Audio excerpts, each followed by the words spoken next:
और ये इस एक हफ्ते में इस हफ्ते में 3 यूरोप के रहनुमा जो हैं वो प्रेसिडेंट ट्रंप से मिल रहे हैं। एक तो मिल चुके मैक्रोन, जिनका कोई एक चवन्नी का भी मुतालबा जो है वो नहीं माना प्रेसिडेंट ट्रंप ने। कल मिलने जा रहे हैं ज़ेलेंस्की, और आज जनाब मुलाकात हो रही है कीर स्टारमर की। अच्छा, अब जो यानी फैसले तो सारे हो गए, ठीक है। कल उन्होंने प्रेसिडेंट ट्रंप ने अपनी पहली कैबिनेट के साथ उन्होंने उसकी सदारत की, सारी काबीना उनकी बैठी हुई थी, और उसमें जो है वो इलॉन मस्क को भी बुलाया हुआ था ख़ास तौर पे। और वहाँ पर जो है वो किसी ने सवाल हुआ या कोई बात छिड़ी कि जी कोई इलॉन मस्क से कोई किसी को इख्तलाफ है यहाँ पे इलॉन मस्क की मौजूदगी से, और कोई, तो प्रेसिडेंट ट्रंप कहते हैं कि जिसको किसी को इख्तलाफ है मुझे बता दे, मैं उसको भी यहाँ से फेंक दूंगा उठा के। यानी सारे लोगों को मैसेज गया कि भाई इलॉन मस्क जो है उनकी पोजीशन क्या है। अच्छा, तो उसके बाद सारे जो काबीना के अरकान थे उन्होंने खूब क्लैप किया, जाहिर है। उसके बाद अच्छा, कीर स्टारमर जा रहे हैं बरतानिया के वज़ीर आज़म, और बरतानिया के वज़ीर आज़म के जाने से पहले मैक्रोन से फैसला वो बात कर चुके हैं, और अब जा रहे हैं ये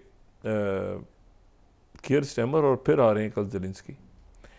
अब ये जो बात करने जा रहे हैं, देखें ये 2-3 बातें हैं बरतानिया की। एक तो ये है कि बरतानिया और अमेरिका के ताल्लुकात, तारीख़ी ताल्लुकात, ये उड़ती उड़ती बातें आ रही हैं कि ये जो है उड़ती उड़ती भी हैं, और वहाँ से आ भी रही हैं कि जी ये शायद ये 5 आइज़ भी ख़त्म हो रहा है। 5 आइज़ का जो था सिलसिला दूसरी जंग अज़ीम के बाद, वो भी शायद आने वाले दिन में ख़त्म हो जाए।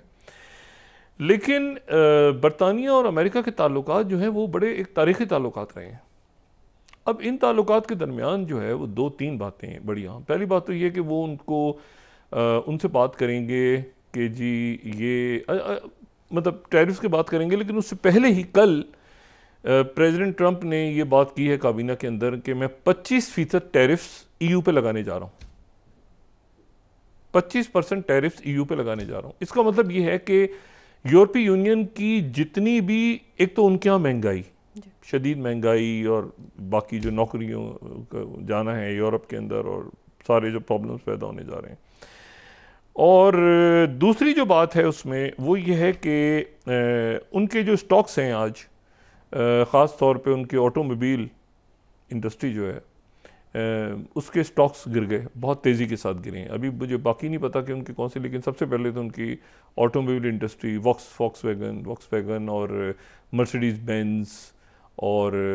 ये इटालियन जो गाड़ी है फेरारी, उसके तो जो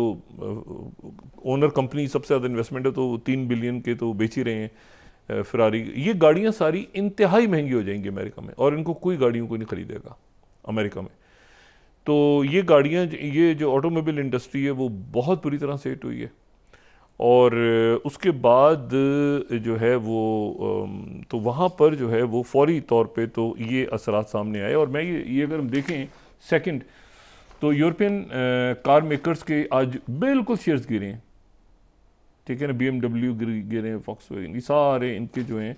ये आज इनके शेयर्स सेकंड स्लाइड देखें तो ये आपको बिल्कुल मार्केट्स उनकी जो है वो आपको एक तरह से बहुत ज़्यादा और हज़ारों की तादाद में वहाँ पे जॉब्स के जाने के ख़तरात हैं यूरोप में। अच्छा, फिर उन्होंने कहा EU जो है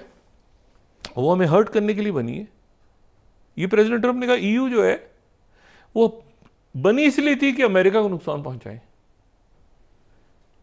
ये उन्होंने बात की, स्काई न्यूज़ को मैं कोट कर रहा हूं। उन्होंने कहा EU अमेरिका को नुकसान पहुंचाने के लिए है। ये EU थर्ड स्लाइड मैं एग्जैक्ट कोट करूं कि अल्फाज ऐसे हैं उनके कि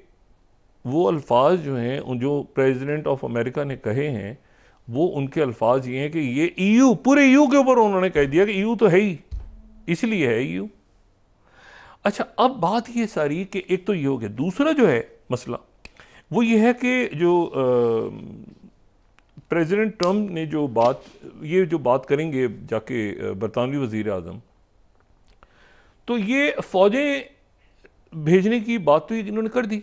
अच्छा, प्रेसिडेंट ट्रंप ने ये भी कह दिया कि कोई सिक्योरिटी, ये ज़ेलेंस्की आ रहे हैं तो नेटो का सवाल ही पैदा नहीं होता आने का, दूसरा नेटो की मेंबरशिप देने का। दूसरा ये कि कुछ सिक्योरिटी गारंटी उनको नहीं है, ये मिनरल डील साइन करने आ रहे हैं, लेकिन और ये जो उनका जो एग्रीमेंट साइन होने जा रहा है, तो ये तो जो एग्रीमेंट है इसको अगर हम देखें तो ये तो bilateral agreement establishing terms and conditions reconstruction investment fund एक बनेगा, और इसमें अमेरिकन, ये मैंने पूरा पढ़ा है, इसमें ना ये है फाइनेंशियल सपोर्ट मिलेगी यूक्रेन को, और ऐसे होगा, ये पूरा जो एग्रीमेंट है ये एक फंड बनेगा, जॉइंटली मैनेज होगा, उसमें नुमाइंदे होंगे, ये मिनरल्स, हाइड्रोकार्बन्स, मिनरल्स, और उसमें सारी बातें इसमें हैं। ये बड़ा तवील एग्रीमेंट है अगर इसको पढ़ा जाए, पोर्ट्स ये, लेकिन इसमें एक बात नहीं है, और वो बात जो है वो नहीं है जो कि सिक्योरिटी का लफ्ज़ नहीं है। इसको एक सिक्योरिटी का लफ्ज़ ऐड कराने के लिए जो बरतानिया, मैक्रोन, बरतानवी वज़ीर आज़म मैक्रोन, ज़ेलेंस्की एड़ी चोटी का जोर लगा दिया कि लफ्ज़ सिक्योरिटी कहीं से ऐड हो जाए, तो ये जो है ये कोई सिक्योरिटी का इसमें लफ्ज़ नहीं है। ये मिनरल्स का ये वो तारीख़ी एग्रीमेंट है जिसके तहत जो है ये मिनरल्स जा रहे हैं, ठीक है, और एक फ़ंड बनेगा, वो लफा सारी एग्रीमेंट होगा, खुशहाली जाएगी, ये होगा, फलां होगा, अमेरिका जो लॉन्ग टर्म फाइनेंशियल कमिटमेंट करेगा, डेवलप करेगा वहाँ पे यूक्रेन को, प्रॉस्पेरस करेगा, वगैरह वगैरह वगैरह वगैरह। अच्छा, लेकिन यह है कि बुनियादी तौर पे बात यह है कि ये इनके हाथ से, यूक्रेन के हाथ से ये कल निकलने जा रहे हैं मिनरल्स। अच्छा, दूसरी जो बात है जो कि बड़ी इंपॉर्टेंट होगी बरतानवी वज़ीर आज़म के लिए, देखिए इतने ये वाक़यात कब, मैंने आपसे कहा ना कि यूरोप के अंदर अगर ये क्राइसिस पैदा हो रहा है तो पूरी दुनिया के लोग, ये बशमूल पाकिस्तान, इंडिया, बांग्लादेश, अरब ममालिक, आगे अफ्रीका, जितनी दुनिया मौजूद है यूरोप में इस वक्त, वो बरतानिया समेत वो शदीद उसकी जद में आएगी हर हवाले से। लेकिन दूसरी जो बात है वो मुझे अभी तक इसमें जो कि ये जो बरतानिया ने बात की है कि ट्रिप फायर फोर्सेस होंगी, ट्रिप फायर होंगी, यानी मुझे नहीं पता एग्जैक्ट कि वो तो जाहिर है कि मिलिट्री टर्म्स जो फौज के लोग हैं वो ज़्यादा बेहतर सब इसको कर सकते हैं, लेकिन ये ट्रिप फायर फोर्स जो है ये तो इस तरह से, देखिए पीस कीपर तो होंगे नहीं, पीस कीपर्स अगर होंगे तो इन्होंने तो पहले कहा हम पीस कीपर्स भेजेंगे, तो पीस कीपर्स में तो कोई ऐसी बॉडी होनी चाहिए ना, यूनाइटेड नेशंस सुपरवाइज करे या कोई, अच्छा यूनाइटेड नेशंस सुपरवाइज करे तो उसको फिर यूनाइटेड नेशंस तो इसमें नहीं है, इस एग्रीमेंट को यूनाइटेड नेशंस तो अभी वो तो मानते ही नहीं है ट्रम्प की, यूनाइटेड नेशंस भी कोई है चीज़, तो ये जो पीस फायर है, तो ये अगर वहाँ फौजें भेजेंगे अपनी, रशिया कह रहा है कि यहाँ पे यूक्रेन में बूट्स ऑन ग्राउंड ना करें, हम बर्दाश्त नहीं करेंगे, और इन्होंने कमिट कर लिया है कि हम जो ये ट्रिप फायर फोर्सेस भेजेंगे। ट्रिप फायर फोर्सेस से मतलब है कि थोड़ी तादाद में फौजी दस्ते आगे भेज दिए जाएं इस यकीन के साथ कि सामने वाला जो है डेटरेंस के तौर पे ना, मतलब इसको जितना मैं समझता हूँ ट्रिप फायर, ये काफ़ी दफ़ा हमने सुना है, हिस्ट्री में भी पढ़ा है और यहाँ इन सालों में भी देखा है, वो था कि थोड़ी सी फौज आ गई हो फ्रंट पे और वो सामने वाले के लिए डेटरेंस हो कि वो हमला करने से पहले सोच ले कि यहाँ इस मुल्क की फ़ौज है, तो ऐसा ना हो कि जैसे कि पूरा दूसरा मुल्क इन्वॉल्व हो जाए। जैसे मिसाल के तौर पर फ़र्ज़ करेंगे जैसे नॉर्थ कोरिया की फ़ौज आ गई थी, तो ट्रिप फायर दस्ते थे गालिबन कि यूक्रेन 100 दफ़ा सोच रहा होगा कि भाई ये यहाँ हिट हो गए, अगर इसकी जद में यूक्रेन की फ़ौजी आ गए, सॉरी नॉर्थ कोरिया की फ़ौजी आ गए तो पीछे पूरा नॉर्थ कोरिया ना, तो थोड़ी तादाद में अगर दस्ता वहाँ रहे जो कि मुसल्ला हो, आर्म्ड हो, और वो इमीडिएट अगर वहाँ से कोई ज़रूरत पड़े, एग्रेशन हो तो उसको रोके के सामने, तो ये कभी काम भी करते हैं। मैंने तो इसको कभी, मेरा अपना एक्सपीरियंस जितना मैंने थोड़ा बहुत पढ़ा है, ये ट्रिप फायर दस्तों का कोई फ़ायदा नहीं होता। ये उस वक्त नॉर्थ कोरिया का था कि जी साउथ कोरिया में होगा तो नॉर्थ कोरिया अटैक नहीं करेगा, 49 में कि 50 में कर दिया उन्होंने शुमाली कोरिया ने, और उससे पहले वर्ल्ड वॉर में भी ये था कि जी बरतानिया बेल्जियम में होगा तो जर्मन फौज 1914 में तो नहीं करेंगे, वो कर दिया उन्होंने। तो ये इतना कोई ट्रिप फायर फोर्सेस को भेज के आगे थोड़ी तादाद में कि जी सामने अगर बड़ी फौज है तो वो हमला नहीं करेगी, तो ऐसा ये एक बड़ी एक ट्रिकी सी बात है जिसके ऊपर जो डिफेंस एनालिस्ट है मेरे ख्याल से वो भी डिवाइडेड है इसके ऊपर। अच्छा, अब जो है वो ये मैं इसकी टेक्सास नेशनल सिक्योरिटी रिव्यू यहाँ पे सजेस्ट करूँगा अगर किसी ने ट्रिप फायर को समझना हो। The fourth slide, the truth about tripwires, why small force deployments do not deter aggression, ठीक है, इसको जरा पढ़ें। और भी बहुत कुछ है ट्रिप फायर, ये मुझे नहीं पता अभी ट्रिप फायर की सूरत में जाएंगे या पीस कीपर्स होंगे। ये क्या कल बात करेंगे वो केयर स्टारमर, अभी थोड़ी देर के बाद ही वो हो जाएगी, कल तो तबसरा कर लेंगे।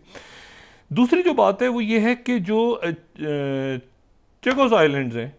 उनके ऊपर यूके ने पहले ही सरेंडर कर दिया है, चेकोस आइलैंड पे। अब देखें ना, वो हुआ ये है कि बाइडेन से उस वक्त पूछा,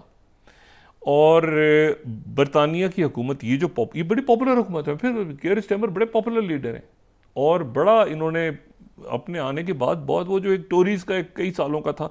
उससे ही संभल रहे थे, तो ये एकदम से वहाँ पे ट्रंप आ गए और सारा जो उस वक्त इन्होंने बाइडेन से पूछा था, बाइडेन ने इसको ओके कर दिया था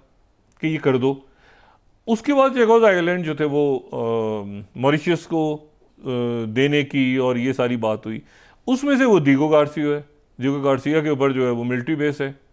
अब जनाब इनके जो डेविड लेमे जो हैं उन्होंने जाने से पहले ही कह दिया है कि अगर ट्रंप चाहेंगे तो वीटो कर देंगे। अच्छा, अब हुआ क्या है कि वो मॉरिशस के अंदर भी लीडरशिप चेंज हो गई, अमेरिका में भी चेंज हो गई, तो बरतानिया जाहिर है कि वो अब दोनों तरफ लीडरशिप चेंज हो गई, तो उन्होंने कहा कि अगर अमेरिका चाहेगा तो उसको वो वीटो कर सकते हैं।